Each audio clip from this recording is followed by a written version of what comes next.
नमः शिवाय। सर्वप्रथम श्री गणेश जी, माता पार्वती और भगवान शिव को नमन कर उनकी कृपा से हम सोमवार व्रत की पावन कथा का आरंभ करते हैं।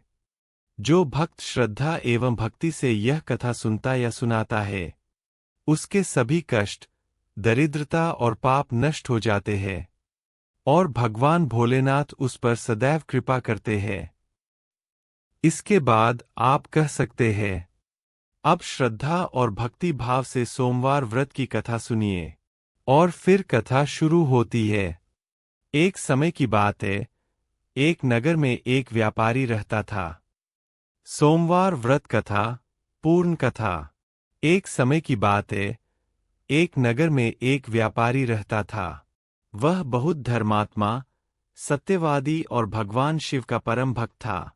वह प्रत्येक सोमवार को व्रत रखता और श्रद्धापूर्वक भगवान शिव की पूजा करता था। व्यापारी का जीवन सुखपूर्वक व्यतीत हो रहा था, परंतु एक ही चिंता थी, उसके कोई संतान नहीं थी। कई वर्षों के बाद भी उसे संतान की प्राप्ति नहीं हुई।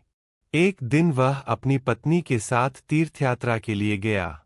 यात्रा के दौरान वह एक शिव मंदिर में रुका और वहीं भगवान शिव की कठोर तपस्या करने लगा।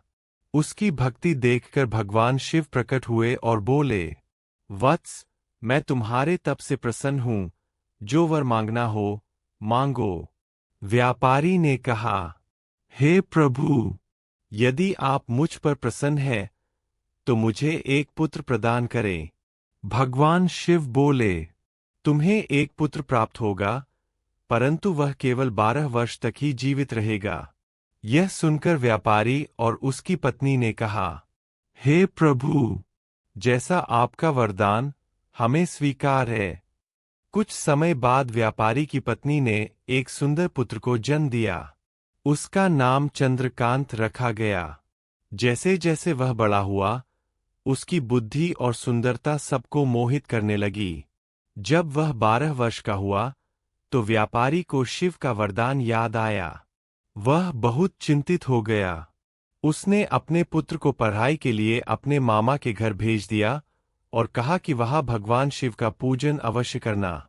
चंद्रकांत प्रति भगवान शिव ने कहा, यह मेरा भक्त है, जो मेरा सोमवार व्रत करता है और श्रद्धा से कथा सुनता है, उसे अकाल मृत्यु नहीं होती।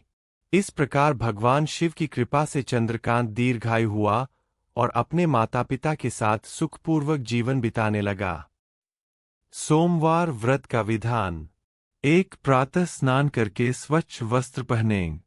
2. भगवान शिव और माता पार्वती की मूर्ति या चित्र पर गंगाजल से अभिषेक करें। 3. शिवलिंग पर बेलपत्र, दूध, दही, शहद, गंगाजल, अक्षत, धूप, दीप, पुष्प आदि अर्पित करें। 4. नमः शिवाय मंत्र का जप करें। 5. कथा का श्रवण करें या स्वयं पढ़ें। 6. व्रत के दिन फलाहार करें। 7. शाम को आरती करें और प्रसाद बांटें। सोमवार व्रत का फल। इस व्रत को रखने से सभी दुख, संकट, दरिद्रता और रोग दूर होते हैं। संतान, सुख, समृद्धि और मनोवांछित फल की प्राप्ति होती है। भगवान शिव स्वयं भक्त की रक्षा करते हैं और मोक्ष की प्राप्ति कराते हैं।